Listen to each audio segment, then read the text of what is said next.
A pesar de ser mucho más delgado, igual tenemos que colocar algo para disminuir el flujo, o si no tendríamos hipotonías. Entonces lo que hacemos con el implante de Paul es que colocamos un ripcord con un Prolen 7.0 en el lumen. Y esto nos va a dejar un lumen residual de tan solo 57 micras. Eso es un mix. Piensen que el Xen tiene 45 micras, el Pressure Flow tiene 70 micras. O sea, estamos justo en el medio. Y eso nos va a permitir una filtración inmediata con el dispositivo con presiones entre mid-tense y low-tense. ¿Ya? Ahí el número mágico es 12, 13. Y eso lo podemos ver inmediatamente. O sea, nos resolvió el problema que teníamos. Otra característica que tiene es que el estudio comparativo de Ahmed con Barbell mostró que Ahmed tendía a fallar en un 16% al año, Barbell en un 14%, pero el implante de Paul falla solamente en un 9%. Yo la verdad no me gustan mucho los dispositivos no valvulados. Tuve algunas experiencias terroríficas con ellos. Con el Amed ClearPath se me lisó la sutura a las 4 semanas, la presión se fue a cero y el paciente hizo un desprendimiento de retina seroso con compromiso macular. Así que les tomé un poco de miedo, pero me animé a probar el POL y la verdad me ha dado una sorpresa. Y a los que no lo han probado todavía, se los recomiendo. La verdad van a estar bastante sorprendidos. Eh, bueno, llegó el momento de una de mis técnicas quirúrgicas favoritas en el glaucoma traumático, que es la ciclofotocoagulación transescleral. Y esto no es porque sea mágica, me dé una solución permanente del problema, pero sí me va a permitir enfriar los cuadros, porque sabemos que la principal causa de la falla en las cirugías de glaucoma es la inflamación, la hiperemia y todo este estado que va a hacer que todo cicatrice y que todo se pegue. Entonces, en un trauma, poder hacer este tratamiento, permitir que se enfríe, nos da tiempo que más adelante podamos dar una solución más a largo plazo. Existen dos tipos de ciclofotocoagulación transescleral. Está la clásica, que es la de onda continua, y está la más nueva, que es la micropulsada. Empecemos por mi favorita y la que más utilizo, que es la micropulsada. Este equipo va a emitir un láser con una longitud de onda de 810 nanómetros, el cual va a ser muy fuertemente absorbido por la melanina. La gracia que tiene este equipo es que va a trabajar con ciclos on y ciclos off. Durante el ciclo ON se emiten múltiples ráfagas de láser, las cuales van a ser absorbidas específicamente por el epitelio del cuerpo ciliar. Esto va a permitir un aumento de la temperatura térmica, produciendo una necrosis coagulativa que destruye selectivamente esto y disminuye la producción del humor acuoso. Por otro lado, tenemos los ciclos off. Y durante estos ciclos, los tejidos adyacentes van a tener tiempo para enfriarse. O sea, el estroma ciliar y el músculo ciliar nunca van a alcanzar este umbral térmico y por lo tanto no se van a dañar. Cosa que sí sucedía cuando tenías la onda continua. Eh, el doctor Johnstone de la Universidad de Washington demostró que no solamente este procedimiento disminuía la producción de humor acuoso, sino que además producía una contracción de la musculatura longitudinal que tracciona el espolón escleral hacia posterior y de esta forma también aumenta el flujo ubioscleral y además el flujo a través de la vía convencional, trabecular. Les quiero mostrar este video de un paciente mío que tuvo una herida córneo-escleral. Le estoy haciendo un micropulso utilizando la nueva sonda MP3 revisada de la casa Iridex, con la cual no tengo conflictos de interés. Y estoy utilizando los nuevos parámetros del consenso internacional, los cuales variaron dos puntos específicamente. Uno, la máquina viene seteada con un poder de 2000 miliwatts y hay que subirlo a 2500. Y segundo, los barridos hay que hacerlos más lentos. Inicialmente se decía que eran barridos de 10 segundos y ahora se hacen barridos de 20 segundos. Esta tecnología nos permite una disminución de entre un 30 al 50% de la presión intraocular. Y los resultados los podemos ver tempranamente, ya incluso desde la semana, pero el resultado final se ve un mes después de suspender los corticoides. Recordemos que muchos pacientes van a ser respondedores. Entonces ustedes se preguntarán, ¿en qué momento voy a elegir la ciclofotocoagulación de onda continua? Bueno, yo principalmente la reservo para pacientes que tienen mal pronóstico visual. Sabemos que va a tener más complicaciones como inflamaciones prolongadas, hipotonías prolongadas y la temida tisis bulbi, que está descrito entre un 3 al 5%. Pero la verdad, yo no he tenido tantas complicaciones. Yo no utilizo los parámetros de escuchar pop, ya yo utilizo los parámetros de slow cook o slow coagulation, en los cuales utilizo tiempos prolongados, entre 3500 a 4000 milisegundos, y poderes bajos, en los que no escucho pop, que van entre 1250 y 1500 miliwatts, dependiendo del color de gris.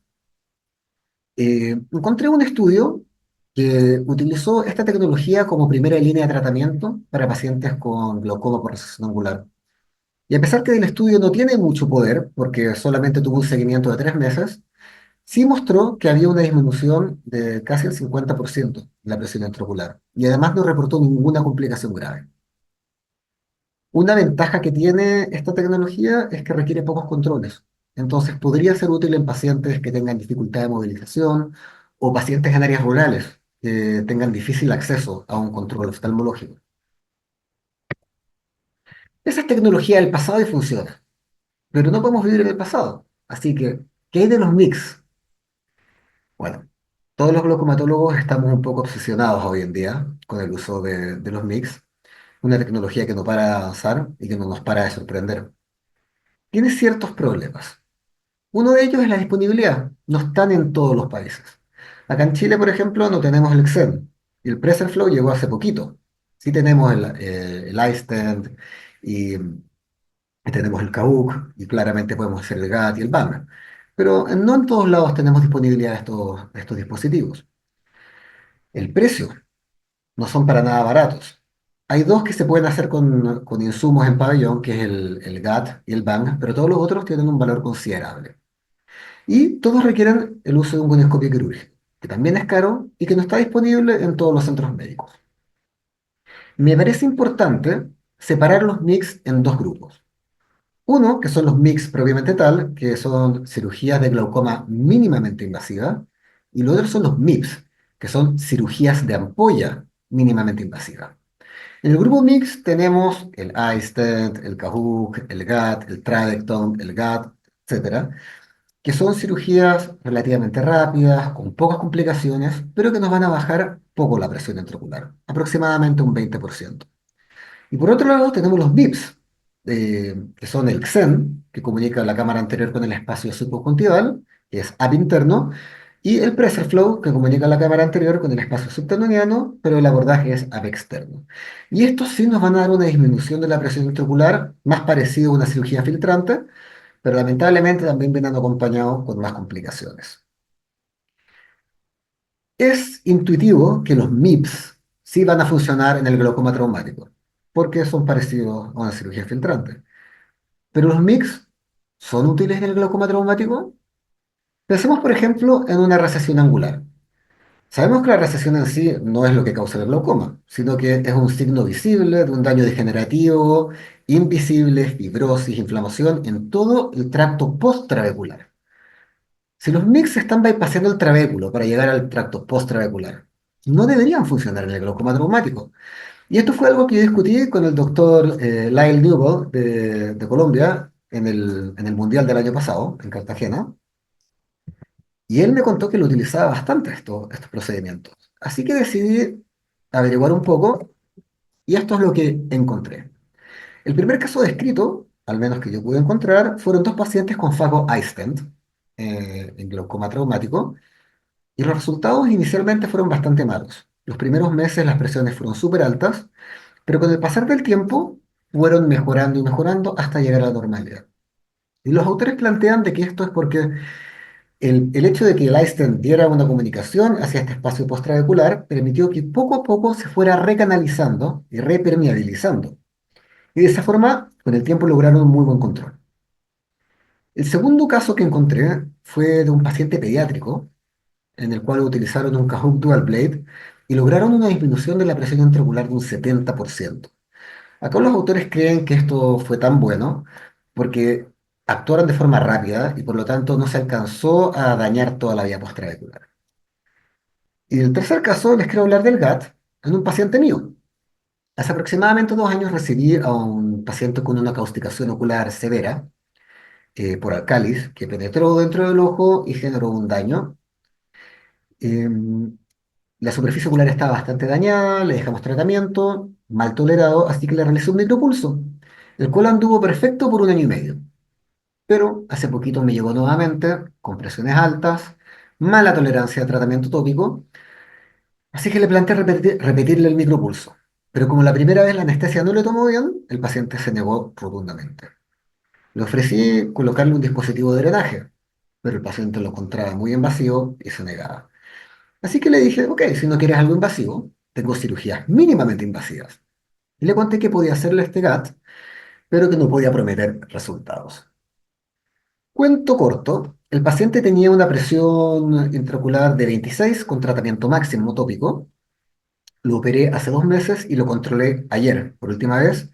Está con presión de 14 sin tratamiento. O sea, el GAT también funciona de forma excelente en los glaucomas traumáticos.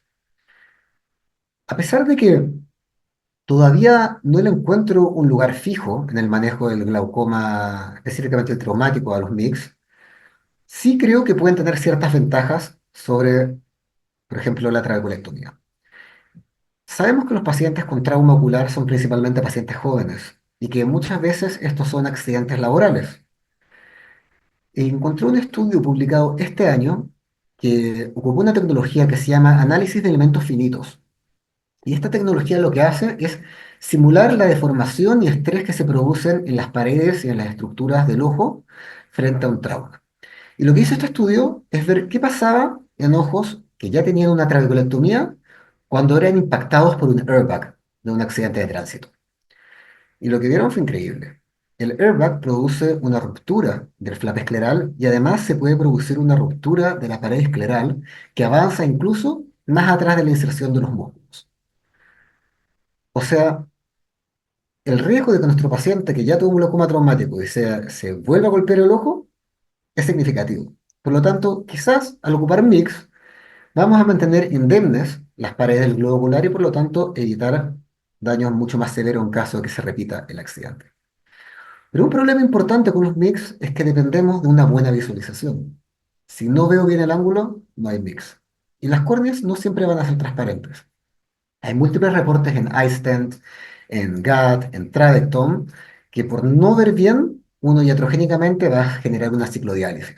Entonces ya no vamos a tener un glaucoma traumático, vamos a tener una maculopatía hipotónica severa y sabemos que el manejo de la ciclodiálisis es bastante complicado. Así que ojo con eso. Y eso es todo. Les he nombrado un montón de cirugías, pero no podemos elegir una que cumpla con todas nuestras expectativas. ¿Y por qué esto? Bueno, porque casi todas las cirugías van a apostar todas sus fichas a una sola vía de drenaje. Y si esta vía de drenaje falla, también lo hará mi cirugía. Por lo tanto, les presento mi conflicto de interés, muchos de ustedes ya lo conocen, que es la trabeculectomía con derivación supracoroidea. Esta es una cirugía que va a generar dos vías de drenaje, una hacia el espacio supracoroideo y otra hacia el espacio subconjuntival. Eh, Esta cirugía o proyecto fue liderado por el doctor Rodolfo Pérez Grossman, del Perú, por el doctor Daniel Grigera, de Argentina, y por quien les habla. Empezamos a desarrollarla en el año 2011, cuando yo estaba en mi segundo año de residencia en el INO. Y en el año 2019 logramos publicarla por primera vez en una revista, y a finales de ese mismo año también la pudimos publicar en un importante libro de nuevos conceptos y cirugías en glaucoma, editado por el doctor John Samples y el doctor Ike Ahmed. Y les quiero mostrar un poquito cómo funciona esto. Ya. Entonces, la anestesia que utilizas depende del gusto del cirujano. Esto es un video hecho por el doctor Pérez Grossman. Le gusta la anestesia subconjuntival, personalmente a mí me gusta más la retrovulvar. Vamos a hacer una peritomía superior y vamos a proceder a hacer un flap escleral de 5 por 5 por 5 con el 50% de grosor. Luego vamos a proceder a modo de una esclerectomía profunda no penetrante. Vamos a hacer un segundo flap, pero en vez de retirarlo totalmente, vamos a dividirlo en tres flaps radiales y solo vamos a resecar el flap central. Luego vamos a ingresar el espacio supracoroideo a 3 milímetros del limbo y vamos a pegar un mordisco con un Kelly Punch en el labio posterior. Posteriormente ingresaremos los flaps laterales y formaremos de esta forma un canal que nos va a permitir dirigir el humor acuoso desde la cámara anterior hacia nuestro espacio supracoroideo. Después de esto vamos a seguir igual que una trave tradicional. Vamos a ingresar a cámara anterior, esclerectomía con Kelly Punch, Y después vamos a cerrar el flap superior, pero lo vamos a sellar de forma hermética. No queremos que filtre absolutamente nada. Esta es una animación que nos va a mostrar cómo esperamos nosotros que funcione nuestra cirugía, haciendo el canal y luego permitiendo la filtración desde la cámara anterior hacia nuestro espacio supracoroideo. Entonces, ¿cuáles son los motivos por los cuales nuestra cirugía debería funcionar? En primer lugar, el espacio supracoroideo tiene una presión negativa. En el sitio donde nosotros estamos ingresando, a 3 milímetros, hay una presión negativa de menos 3,7 milímetros de mercurio. Esto va a generar una succión constante, lo cual va a mantener patente siempre nuestra cirugía. No va a permitir que se colapse, no va a permitir que se cicatrice. En segundo lugar, la fibrosis a nivel de la esclera es menor. Sabemos que el humor acuoso en contacto con el tenón va a generar fibrosis, pero al menos una de nuestras vías nunca toca el tenón. Siempre va a estar en la esclera y en el espacio supracoroideo. Por lo tanto, teóricamente al menos, no debería o debería haber menos fibrosis. Lo que sí hay certeza es que la fibrosis a nivel del espacio supracoroideo sí es menor. Y esto es porque las poblaciones celulares son distintas. Y el último punto, el cual explica por qué nosotros vamos a sellar herméticamente nuestro flap superior, es que existe una filtración transescleral, la cual fue demostrada mediante microscopía confocal y UCT de segmento anterior, en un estudio que se hizo con otro dispositivo supracoroideo, que nunca tuvo mucho éxito, que se llama Gold Microshunt. Y esto demostró que desde este lago escleral, donde está nuestro canal, filtra hacia el espacio subconjuntival humor-acuoso. Por lo tanto, nosotros al cerrarlo sabemos que igual se va a formar una ampolla, pero no tenemos riesgo de filtración excesiva y de hipotonías más severas. Estas son unas imágenes, cortesía del doctor Daniel Grigera, de VM. En la imagen superior podemos ver un evidente espacio supracoroideo y además se puede ver que hay una ampolla de filtración muy bonita, o sea, ambas vías de drenaje están funcionando. En la imagen del medio tenemos nuestro espacio supracoroideo, pero nuestra ampolla está plana. O sea, falló una de nuestras vías, pero nuestro paciente sigue feliz y con su glaucoma controlado porque la otra está patente. Y en la imagen inferior es un corte en el cual podemos apreciar este flap que introducimos en el espacio supracoroideo y está actuando a modo de mantenedor de espacio. Pero yo le puedo mostrar muchos videos y fotos, pero lo importante son los datos duros. ¿Qué nos contó nuestro estudio? Que tuvimos un seguimiento de 2 años a nuestros pacientes. Bueno, incluimos 41 ojos. La PIO media preoperatorio era de 23 más menos 8. Los medicamentos preoperatorios eran de 3 más menos 1. A los 2 años de seguimiento, la presión intraocular media fue de 11 más menos 2 y los medicamentos de 0,4 más 0,9. El 80% de nuestros pacientes estuvo sin medicamentos y la disminución media de presión intraocular fue de un 48%. O sea, nuestra cirugía funciona. No solamente la utilizo yo en glaucomas traumáticos, incluso lo he utilizado en ojos ciegos dolorosos de pacientes que han sido sometidos a ciclodiodo y que no funciona y que la única opción que les queda es la evisceración, y por supuesto que no quieren, les he dado esta alternativa y me ha ido súper, súper bien. Sí, sangra un poquito más porque la mayoría son glaucomas neovasculares, pero sigue funcionando. La ampolla tiende a aplanarse, pero la vía supracoroidea sigue patente. Bueno, les he hablado de muchas técnicas, les he dado mucha información, pero les quiero contar cómo funciona mi cerebro cuando me enfrento a un glaucoma traumático. Voy a analizar principalmente dos puntos. El primero es la agudeza visual. Si esta es buena, puedo hacer cualquier cosa. Trave, dispositivo de drenaje, micropulso y cada vez más me abro al uso de los MIGS. Pero si la agudeza visual es mala, la verdad no lo voy a pensar mucho, me voy a ir directamente a un ciclo de onda continua. Recordemos que los pacientes que han perdido la visión por un trauma muchas veces están con estrés postraumático, en tratamiento psiquiátrico y lo han pasado muy mal. Nuestra labor como médico es primero no hacer daño. Tenemos que tratar de mejorarle la calidad de vida al paciente y eso no lo vamos a lograr haciendo cirugías con muchos controles de difícil manejo, sino que tenemos que darle la solución más simple y que el paciente esté lo más tranquilo posible y simplemente acompañarlo en este camino que está viviendo. El segundo punto que voy a considerar en el glaucoma traumático es el estado de la conjuntiva. Si esta está buena, también me voy por una TRAP, dispositivo de drenaje o mix. Pero si la conjuntiva está mala, voy a ir principalmente o inicialmente a un manejo con tratamiento láser, ya sea micropulsado o de onda continua. Esto me va a dar tiempo para enfriar el cuadro. Puedo aplicarle suero autólogo, parches de membrana amniótica, tratar de mejorar la superficie ocular y quizás más adelante puedo hacer otro procedimiento. Pero si me queda al menos una conjuntiva pseudo decente, igual puedo colocar un dispositivo de drenaje, así que siempre tener eso en consideración. Bueno, estimados, ha sido un honor estar frente a ustedes y bueno, tal como dijo Carlos, espero verlos en febrero en el Congreso Latinoamericano de Trauma Oftálmico y eso. Muchas gracias por la invitación.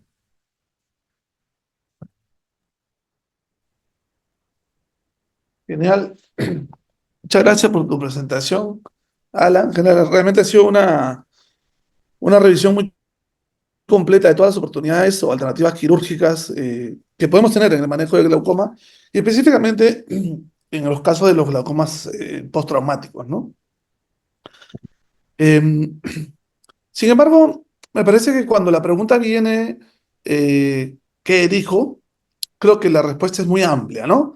Porque esto va a depender de en qué momento del periodo de glaucoma postraumático estamos hablando, ¿no? Estamos en los estadios iniciales, estamos en la fase ya eh, muy posterior a un traumatismo, a un glaucoma postraumático. Esas cosas van a cambiar. Va a depender la transparencia de la córnea, como tú dijiste. Va a depender cuál es el componente, el mecanismo o la fisiopatogenia de esta hipertensión ocular, ¿no? Si tengo una recesión angular, si tengo sinequias, si tengo presencia vitro en cámara anterior, si tengo un problema de conjuntiva. Todas estas variables nos van a llevar a determinar en ese momento y dependiendo de estas variables, cuál es la alternativa que nosotros podemos elegir, ¿no? De tal forma que creo que la respuesta va a depender en forma personalizada del caso en el cual nosotros nos encontremos, ¿verdad? Por otro lado, si bien es cierto, tenemos todas esas alternativas, yo tengo poca inclinación por utilizar mix en los glaucomas traumáticos, ¿no? Porque justamente una de las características del mix es, tengamos un ángulo abierto, que no tengamos justamente lesiones angulares. eh, y son estas algunas de las primeras características que se afectan. Pueden haber un espacio, algunos casos en los cuales sí las condiciones anatómicas lo permiten, pero creo que para el auditorio debería quedar claro que no es una de las primeras indicaciones como para pensar en un mix en un glaucoma postraumático, ¿no? Yo me inclinaría, si me preguntaran a mí cómo me enfoco, cuál es la mayor forma de manejar los glaucomas postraumáticos en mi práctica, yo más me inclino por elegir un dispositivo de drenaje, ¿no? Dentro de todos los que tú muy bien nos describiste. No sé qué opinión tendría María Alejandra. En cuanto a la pregunta de genera, ¿no? ¿Qué elijo yo en un glaucoma postraumático? Habría que Depende, El concepto sería tratarlo en forma personalizada, ¿no? Y depende de todas las variables que claro, existen. claro, claro. Digamos que ese es una consenso entre todos nosotros y es, no hay una receta de cocina que nos permita saber cómo escoger un tratamiento para todos los pacientes de glaucoma porque ningún trauma es igual, ni ningún glaucoma postraumático es igual a otro, ¿sí? Así su presentación sea la hipertensión ocular y el daño del nervio óptico. ¿Qué escogería yo? Depende. Alan le hace el feo a la trabeculectomía de frente, o sea, él dice trabeculectomía no, y no, y no, y no. Ya. Además, hay una cosa que me llama mucho la atención y es que dijo como existe un mayor riesgo de ruptura en un paciente que tiene trabeculectomía por un glaucoma postraumático. Yo no estoy tan segura que un paciente que haya tenido glaucoma postraumático y una trabeculectomía vuelva a trabajar en lo mismo que trabajaba antes. Entonces, la posibilidad de que se golpee en la misma actividad laboral es muy poca. Eh, yo sí pienso que la trave es como el viejo as bajo la manga, ¿sabes? Es como lo que siempre te funciona cuando necesitas un valor de presión muy bajo. Y yo pienso que si uno sabe que le funciona una técnica de trabeculectomía, uno tiene resultados más o menos predecibles, a pesar de que hay un 50% de posibilidad de que una trabeculectomía en un glaucoma postraumático falle. Pero, pero, creo que funciona bastante bien como una técnica de rescate e incluso como una aproximación primaria, dependiendo del paciente, si voy a personalizar el tratamiento para ese paciente. Yo no pensaría en mix. Los mix me parece que a pesar de que hay colegas que los ponen de rutina, en los ángulos es muy difícil predecir su funcionalidad después de un trauma, sea por una recesión o por un glaucoma abierto cicatrizado o por complicaciones de otra cirugía o porque requirió una cirugía de retina y tiene adicionalmente una hipertensión asociada a aceite de silicón, por ejemplo. Entonces, como comparto la opinión con Alan, un MIPS me parece una mejor opción para trauma. Los dispositivos de glaucoma, me parece que los dispositivos de drenaje en glaucoma, o sea, válvulas, o sea, valvulados y no valvulados, funcionan bastante bien. Y cuando definitivamente no tenemos conjuntiva, que es nuestro mayor tesoro para la cirugía de glaucoma, obviamente técnicas que nos ayudan tanto como hace énfasis Alan, el diodo de micropulso es una maravilla y hasta ahora se está empezando a estudiar, pero yo sí estoy de acuerdo con Gustavo en que hay que personalizar al paciente. Hay que saber uno con qué herramientas cuenta, uno tiene que andar como con un delantal así lleno de herramientas para ver cuál utiliza. Em, por ejemplo, pacientes que hayan tenido hipertensión ocular, pero que adicionalmente requieran FACO, a veces solamente la FACO les disminuye la presión y se quitan los medicamentos o se quitan con uno y no tienen que operarse de glaucoma. Correcto. Fantástico. Entonces yo sí creo que como que el arte está en saber personalizar al paciente y saberlo diagnosticar bien. Correcto, sí, de acuerdo. Eso es lo bonito del glaucoma, ¿no? Porque nos permite pensar mucho, hacer mucha clínica, identificar y luego abrir el abanico de herramientas y de posibilidades que tenemos en forma, pues, individualizada. Y mira, una de las cosas que, que es importante que también se entienda en esta charla y que me gustó mucho, es que si bien es cierto, cuando hablamos de cirugía de glaucoma, básicamente trabeculectomía, en la cual tratamos conjuntiva. Los dos venenos son la sangre y la inflamación. Entonces, cuando hablamos de glaucoma postraumático, se nos viene a la cabeza la sangre y la inflamación. Y si de pronto decimos, bueno, un láser transescleral, uno puede decir, bueno, pero esto me va a generar más inflamación. Pero si pensamos en un estadio más tardío, donde todo está quieto y ya me quedó hipertenso, ya me generó daño el nervio óptico, ya tengo glaucoma instalado, glaucoma postraumático, pero eso ya pasó buen tiempo, perfectamente indicado, un láser transescleral, o sea, y es una herramienta fabulosa, como mencionó Alan, ¿no? O sea, no entramos al ojo, es sencillo, no es invasivo y regulan muy bien. Hay, hay resultados, pues, que están en promedio, alrededor pues, de 29-30% de reducción de la presión intraocular, salvo los estudios de la doctora Kino, que sí ella demuestra, puedes tener un porcentaje mucho mayor, ¿no? El 40%.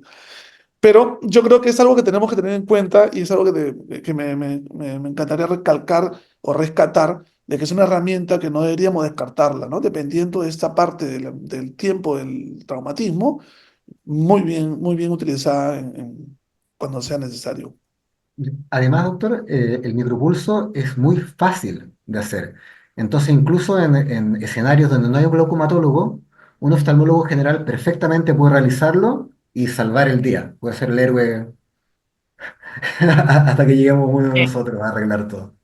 Es cierto, es una herramienta muy sencilla de usar y, y claro, ahí también hay que tener un poco de academia en esto, porque a veces también es tan fácil que también es usado, es sobreutilizado, ¿no? Y a veces más resultado no es por la tecnología, sino porque no se eligió el paciente ideal, ¿no? Pero por eso recalcaba, ¿no? En un glaucoma postraumático que la inflamación ya pasó, ya nos quedó la secuela, que es la hipertensión y el daño del glaucoma en forma activa, tranquilamente. Porque además todos los que hacemos micropulso vemos de que el cuco de la inflamación tampoco es así, ¿no? O sea, luego al No. día siguiente está tranquilo, o sea, por ahí hay ojos que ni se han enterado que se les pone, se les hace el micropulso. Eh, y también la herramienta de la onda continua también es fabulosamente bien indicada, ya cuando pues no tenemos visión en un ojo, ¿no? Ujú. Mira, acá Carlos está preguntando qué anestesia se usa en el láser. Bueno, personalmente yo utilizo perivulvar, ¿ya?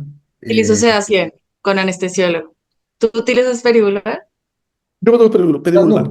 no, o sea, utilizo perivulvar más sedación.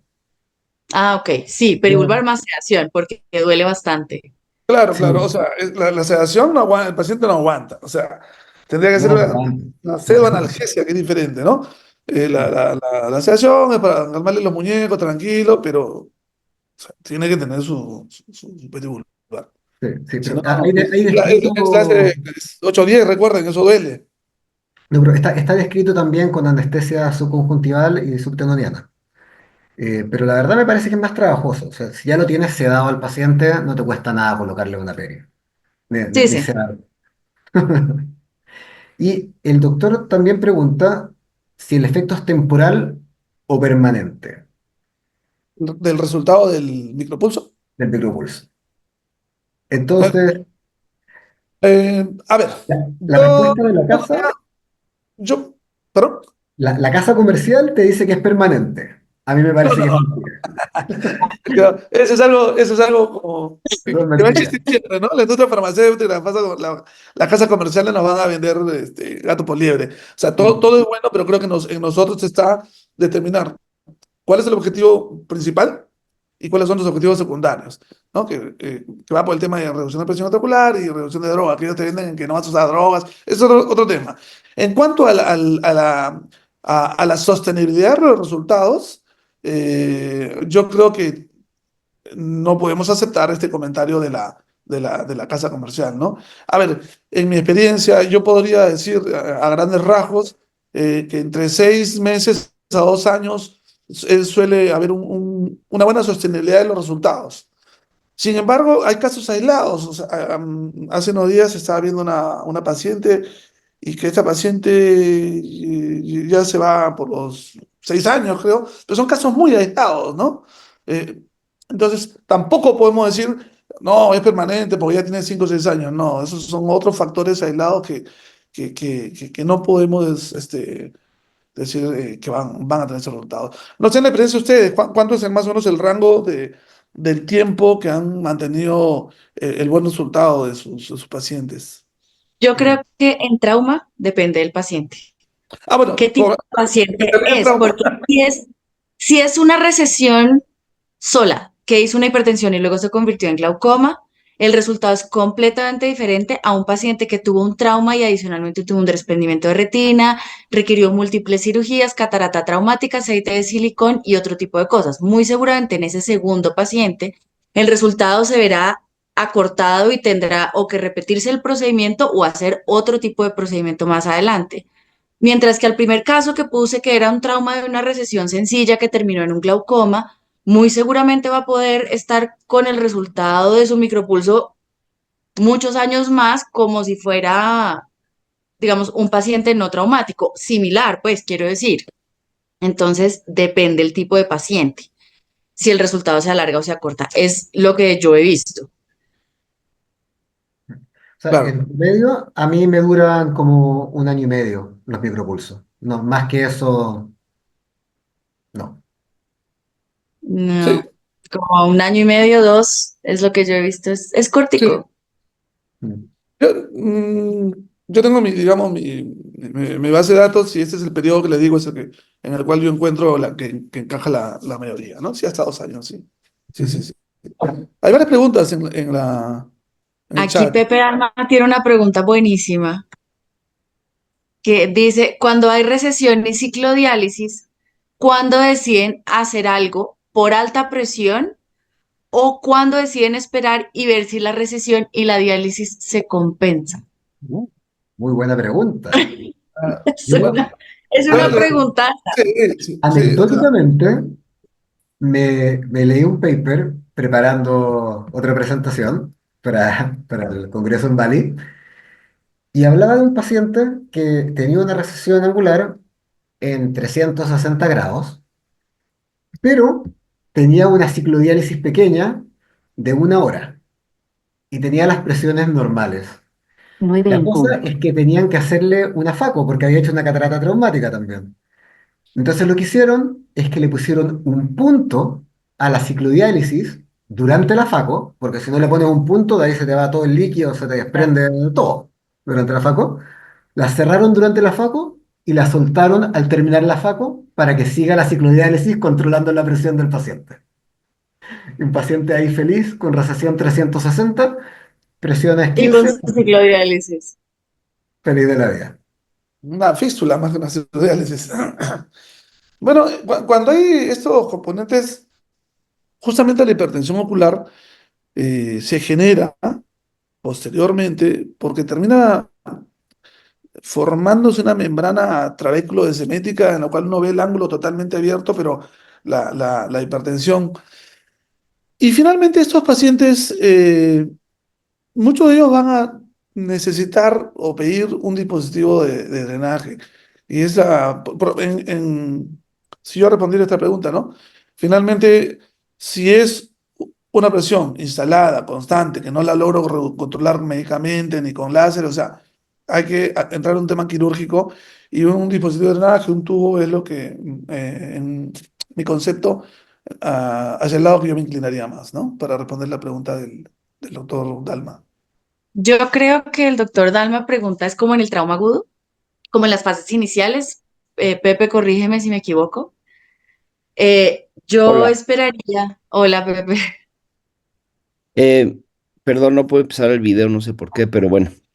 Em, el problema, y tengo varios pacientes que están así, o sea, inclusive en etapa aguda sube la presión y a medida que la inflamación va disminuyendo, te das cuenta que tiene una ciclodiálisis y eso está medio compensando la presión. Y no sé qué tan frecuente es que esto eventualmente sí se vaya hacia una hipertensión y un glaucoma o no. Eh, tengo 2 o 3 pacientes que los he seguido ya durante años, 10, 15 años, y sigue la presión más o menos normal. Y me da miedo que en algún momento sí me van a dar problema, ¿no? A medida que van haciéndose más viejos, probablemente menos ángulo funciona y eventualmente se va a subir la presión.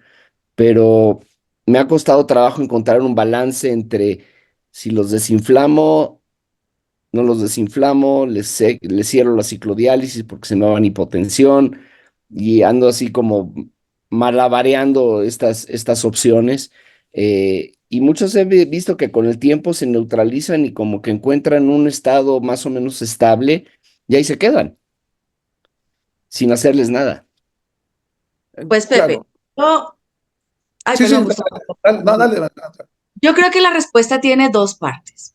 Una es mirar después de qué tiempo, o sea, después de un trauma agudo que tú tuviste, pues tú no, tu paciente tuvo, hay que darle un plazo entre 3 y 6 meses donde ya se ha solucionado toda la inflamación, donde las cosas se han decantado y uno tiene una idea de cuánto es la presión con la que el paciente en teoría va a funcionar. ¿Qué puede pasar con tus pacientes que llevan 10 años? Es posible que en algún momento se aumente la presión, pero aquí en Colombia tenemos un dicho que dice, cada día trae su afán. En el momento en que ese paciente empiece a presentar las hipertensiones, pensarás en cómo solucionarlas, pero mientras tenga una presión buena y el nervio no tenga una progresión, pues ya está. O sea, ¿para qué arreglar una cosa que está funcionando bien? Eh, el paciente con glaucoma postraumático, yo lo he dicho en varias presentaciones, y es, uno crea un pequeño matrimonio. Y parte de lo que sucede con ese paciente es que uno tiene que hacer un seguimiento estructural, funcional y en el tiempo. cada año, cada 2 años o cada 3 años, donde tú puedas verificar que las cosas no han empeorado. Y recordemos que un paciente que ha tenido un trauma ocular y un glaucoma postraumático de un ojo tiene posibilidad de hacer glaucoma en el otro ojo, y el otro ojo que está sano, ese también hay que vigilarlo. Entonces, independientemente de que haya una conjunción entre recesión y diálisis que tiene una presión controlada, el paciente que ha tenido trauma es un paciente que tiene que tener el oftalmólogo para rato. Y en alguno de esos controles te darás cuenta si algo no anda bien, y cuando no ande bien, tienes las múltiples, la baraja completa de opciones quirúrgicas que nos presentó Alan. Entonces, pues yo pienso que eso es lo que yo haría, es lo que yo Gracias. sugeriría. Totalmente de acuerdo. Estoy también muy de acuerdo. Y con respecto a que tengan esa ciclodiálisis, yo de regla, si la ciclodiálisis no me está produciendo una complicación, si es que no estoy con desprendimientos coroides, maculopatías hipotónicas, no me genera ningún conflicto. Está ahí, lo único que va a hacer es protegerme. No tiene ningún problema. Así que yo no las toco si no tengo la obligación de tocarlas. Hay una pregunta de Felipe Morera que dice, ¿qué sugieren ustedes en relación al cambio de manejo de IFEMA y aumento de la presión intraocular? Pero no sé cómo así cambio de manejo de IFEMA, Felipe. Tampoco entendí muy bien. Sí, no Hola, no entiendo. sé si me escuchan. Sí, te escucho. Hola, Hola, Felipe. Felipe. Sí, Claro. que Fuerte. hace un tiempo vieron que el manejo del IFEMA, yo no sé si me escuchan, pero tengo muy mala señal. El manejo del IFEMA en relación a la presión intraocular, es decir, antes uno manejaba el IFEMA o lo indicaba quirúrgicamente si aumentaba la presión intraocular. Ahora todos los IFEMAs que tienen más de un 80%, 70%, tienen indicación quirúrgica. No sé qué piensan ustedes, si es tan apropiado entrar a operar a un paciente de forma precoz con un IFEMA si no tiene aumento de la presión intraocular. ¿Cuánto Pero yo tiempo creo lleva que, con IFEMA? claro, el nivel del efema, el tiempo que ha pasado, son variables que nos van a llevar a tomar una determinación si entrar o no a lavar, por más que por la hipertensión ocular en ese momento, quizás también pensando en el endotelio, ¿no? Porque eh, si es un enfema pequeño, de un tercio, digamos, esos se pueden resolver y no necesitamos entrar a la cámara anterior. Un poco como el dicho que decía María Alejandra, el doctor Dalma, a veces hay que pensar bien y decir, bueno, ¿para qué le vamos a pisar la cola al león que está dormidito, ¿no? Hay que pensar bien en esto, el volumen y el tiempo que tiene con el enfema y qué está originando, ¿no?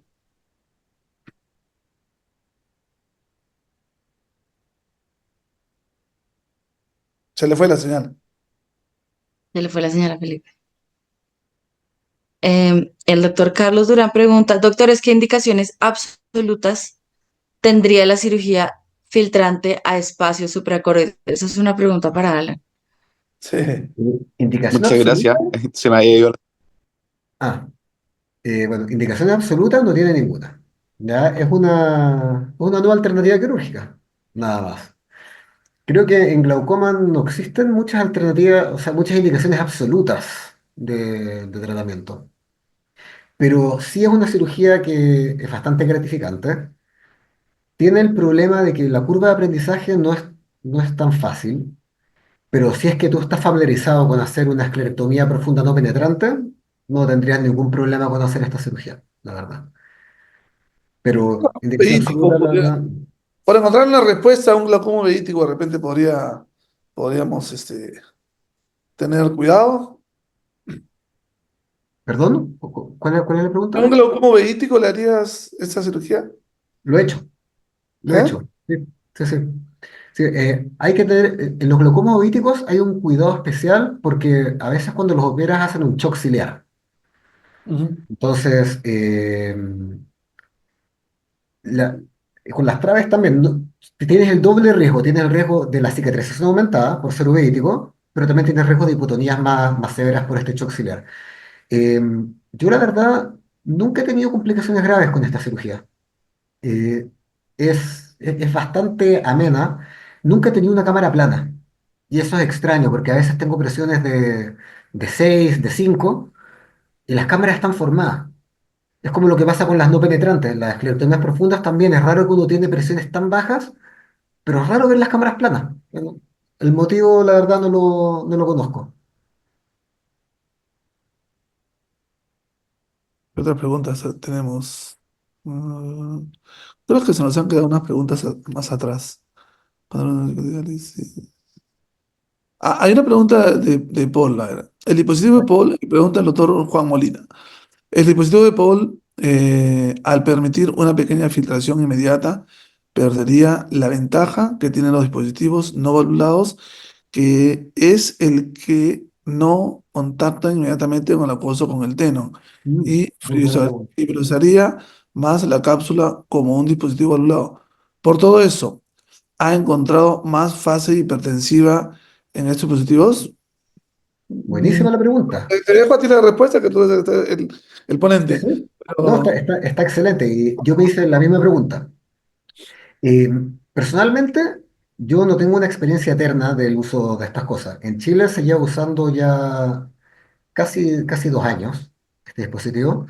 Eh, yo empecé como hace un año y no he tenido fases hipertensivas. ujú. Y, eh, y de hecho, la respuesta es tan buena que solamente a un paciente le he tenido que sacar el ripcord. A todos los otros los he dejado con el ripcord puesto en el lumen porque la filtración es espectacular y las presiones son muy bajas. Y al que se lo saqué era porque lo tenía con presión de 17 y timolol. Y dije, ya Exigente, ¿ah? Qué exigente. te voy a sacar el timolol y se lo saqué a los 3 meses. ¿Ya? Mi teoría es que al pasar tan poco líquido, porque está pasando como un mix, ¿ya? Probablemente la presión hidrostática no es tanto para estimular la fibrosis. Ahora, sí, el humor acuoso rico en citoquina debería estimular algo. Una cosa que sí se ha visto en el grupo de estudio en Chile, principalmente el que se ha formado en el Hospital Salvador, que son los que tienen más experiencia, es que es primordial el uso de mitomicina. Ellos colocan mitomicina por 4 minutos. Eh, a ¿A qué pesar de que concentración? eh, no me acuerdo muy bien, creo que es 0,4. Yo coloco 0,4 porque es la Cero- que me llega a mi centro. La que ocupan ellos, no estoy seguro si es 0,4 o 0,2, pero creo que cero cuatro todo. me parece que es lo que están usando. Y lo utilizan 4 minutos. Yo también lo coloco 4 minutos. Y, y no sé por qué. ¿Ya? Porque todos los estudios que se han hecho del uso de mitomicina en dispositivos de drenaje dice que no hay diferencia. Ujú. Pero yo en mi práctica sí noto diferencia, e incluso con AMED. Yo, de hecho, con AMED últimamente también estoy colocando mitomicina, pero la utilizo como inyecciones subconjuntivales sobre el plato al finalizar la cirugía. Mira, yo creo que la Paul tiene lo mejor de los dos lados, ¿no? O sea, a ver, bueno, el dispositivo valvulado, que se llama, generalmente nos da un control muy bueno de la presión intraocular en el PO1, ¿no? Entre 8 y 12 milímetros de mercurio, casi no tenemos complicaciones, no hay cámara plana, y esa es la gran seguridad para el médico con una buena efectividad. Y claro, si no manejamos bien un mecanismo restrictivo en todos los otros dispositivos no valvulados, tenemos el riesgo de las complicaciones tempranas, ¿no? En el PO1, PO2, ahí, cámaras planas, hipotonía, en fin, todo eso lo que podemos tener. Manejando un buen mecanismo restrictivo, podemos pasarla bien con ambos. Pero a largo plazo, está demostrado que mejor control de la presión intraocular nos van a brindar los no valvulados. Esta POL, siendo no valvulada, en el postoperatorio inmediato nos da realmente una seguridad tan cercana como usar un valvulado. O sea, hay un control de presión intraocular, no al extremo del 8 10 bueno, yo podría decir un promedio de 14, 16, 18 milímetros de mercurio, pero una presión regulada. Y a largo plazo, en teoría se comporta o lo describen como un resultado pues, de un dispositivo no valvulado con un mejor control que un dispositivo valvulado. Entonces, realmente es una herramienta muy importante que me parece que tiene lo mejor de cada uno de los dos lados. Lo otro es eh, además del problema de la fibrosis, la conjuntiva, recordemos que se va a formar un quiste alrededor del plato que fuere, porque es un cuerpo extraño, y el manejo de corticoides es muy importante, ¿no? Mientras menos corticoides usemos, las paredes van a ser más gruesas de este quiste de plato y menos filtración a la larga vamos a tener. Entonces yo creo que el manejo debe ser tal cual, y todo esto está sumando a que realmente la POL sea una herramienta muy útil. Cada vez la encuentro, cada vez me gusta más. Cada vez me gusta De más. acuerdo. Puedo pasar por todos los no valvulados. A mí, bueno, te escuché que mencionaste acá también la Molteno, tampoco pegó. Yo no sé por qué. Yo, igual al principio me resistí un poco a usarla y la empecé a usar. Mis tres primeros pacientes estuve cabezón, pero después, la verdad que es un dispositivo que a mí me encanta, porque tengo muy buenos resultados, porque el hecho de ser una cirugía de un solo cuadrante, este, también es más cómoda la cirugía, no tienes que meterte abajo los músculos. Ujú, Bueno, ahora la ClearPad también nos ofrece esto, ¿no? ujú. Pero se me fue, no sé qué estaba hablando. A lo que iba es que, ya, que dentro de he girado un poco ahora más hacia las no válvulas, y dentro de las no válvulas la que más me estaba dando buenos resultados en cuanto a efectividad y a seguridad es la POL, ¿no? Y ahora habrá que ver la sostenibilidad en el tiempo también del resultado, ¿no? Pues Claro. tercera variable a evaluar siempre. Ujú. Bueno, acá veo que Carlos está preguntando si Paul y ClearPad son similares. No, No, el no. ClearPath tiene el mismo tubo, el mismo diámetro que la AMED valvulada y que el Barbel, o sea, es un tubo del mismo grosor.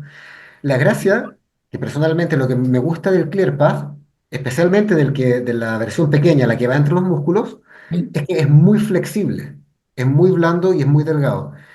Y hay una técnica que creo que está escrita por el doctor Sick que se llama taco.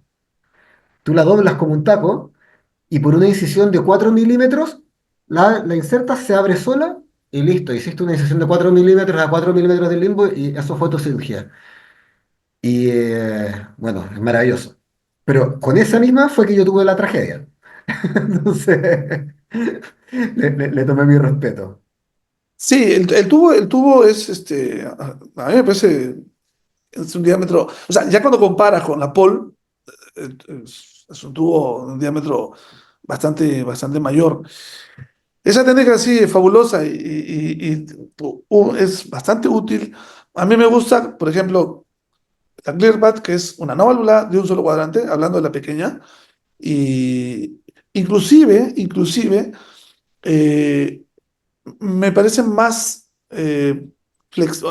cómodo poner el plato haciendo el ovillito Ujú, porque la pol, si bien es cierto que se le achaca una bondad, la flexibilidad del plato, en realidad es tan poco maleable que tampoco te hace muy fácil ponerla. O sea, si tú me dices cuál plato te es más fácil colocarlo, implantarlo, la ClearPad frente a la pol. Pero en resultados generales yo sigo inclinándome por la pol. La pol yo la doblo en dos, o sea, y la meto debajo del músculo de las dos y luego adentro la abro y la paso al otro. O sea, eso fue lo que mejor me quedó a mí para poner la pol. Pero ahora con la otra haciéndome el taco me pareció pero fabuloso. hermoso. Yo recibí un paciente que es increíble, nunca me había pasado, tiene una órbita muy hundida, que tú lo pones en la lámpara, tiene la mentonera, la vincha y el tonómetro no, no llega al ojo. Así que imagínate cómo sufrí para ponerle la válvula. Bueno, ahí usé una ClearPad utilizando esta técnica, ¿no? Es una incisión a varios milímetros de limbo y de frente. Pero Perfecto.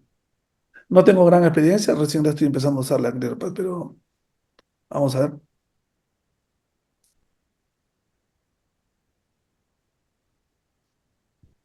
¿Qué otra pregunta tenemos?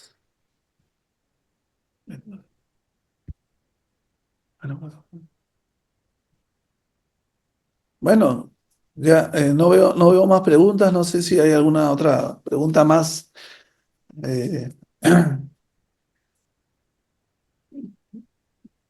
Carlos, está con la cámara apagada, el Aquí audífono. estoy, Sí, sí, sí. No, aprendí. excelente, excelente. Realmente ha sido una presentación bastante completa de Alan. Se ha dicho o ha mencionado varios puntos que a todos nos quedan, a todo el auditorio les queda como para fijar conceptos, ¿no? Sí. Y debido a las preguntas, yo creo que también hemos podido reforzar conceptos, aclarar conceptos, y eso es lo que llevamos para casa. No veo más preguntas en en el chat. Este, empiezan las felicitaciones para Alan. Y bueno, no sé si A tenga ver, yo alguna. comentarios finales antes de cerrar la charla. A ver, empezamos con las damas primero, pues, ¿no? Para que el expositor finalice. A ver. Claro, sí. No, la verdad, Alan, como siempre, tus charlas son sobresalientes, súper claras, al punto, que le dan una guía, pues como que le abren a uno el panorama para saber cómo por dónde agarrar. Y aunque tienes razón en las palabras de Napoleón, nada es más difícil que decidirse, por lo menos con este esquema mental que tú nos has ilustrado en en este último rato que hemos compartido, se hace mucho más fácil. Entonces, muchísimas gracias por una excelente charla. Gustavo, Claro. Igual felicitarlo a Alan, agradecerle por la revisión tan completa que nos ha hecho de todas las herramientas quirúrgicas que nosotros podemos utilizar dependiendo del tiempo en el cual se encuentre ese paciente con glaucoma postraumático y para manejarlo pues de una forma personalizada, ¿no? Simplemente felicitarlo y agradecerle por la charla y lo esperamos, pues lo esperamos a todos ustedes para La febrero. última,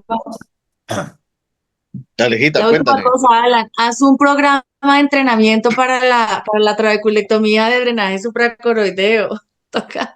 Yo feliz, feliz. Son Sí, bienvenidos todos los que sí. quieran aprender. Si lo organizas, allá te llegamos, porque parece fácil, pero yo no creo que sea tan sencillo. Eso de tener una curva de aprendizaje que, sí, pero Bueno, sí se ve que es una nota. Si nos enseñas, aprendemos. seguro que a ti te es fácil, no te preocupes. Bueno, Alan, palabras finales. sí, bueno, yo les quiero agradecer a todos por tomarse su tiempo. Gustavo nos contó de que era feriado ya, así que estén presentes. Sé que no es fácil, así que muchas gracias por la invitación, espero se repita. Eh, Primera vez en 10 años que estoy de nuevo acá en la Sociedad Peruana de Oftalmología. Esta vez no obligado, todas las otras durante mi residencia fue obligado. Así que muchas gracias por la invitación y los felicito por siempre mantenerse tan organizados y con una educación continua. La verdad, sobresalen sobre otras sociedades. Buenísimo. Muchas gracias por las palabras a todos ustedes. No Carlito, quedan le dos. pedimos que abran su cámara a todos para la foto del recuerdo, ¿te parece? Epa, esa. Los invitamos a todos que quieran, para que queden la foto del recuerdo de esta charla. A ver, van encendiendo sus cámaras. ¿Listo? ¿Su mejor sonrisa? Listo. Siguen apareciendo. Vamos, vamos. A veces siguen apareciendo se están peinando las colegas. ¿Listo? Ahí se lo paso. Bueno, queridos todos, muy buenas noches. Muchas gracias por toda la información. Nos vemos pronto. Estén bien. Listo. Chao, Muchas Alan. Chao. gracias y buenas Chao. noches. A todos, Buenas Marcelo. noches, gracias.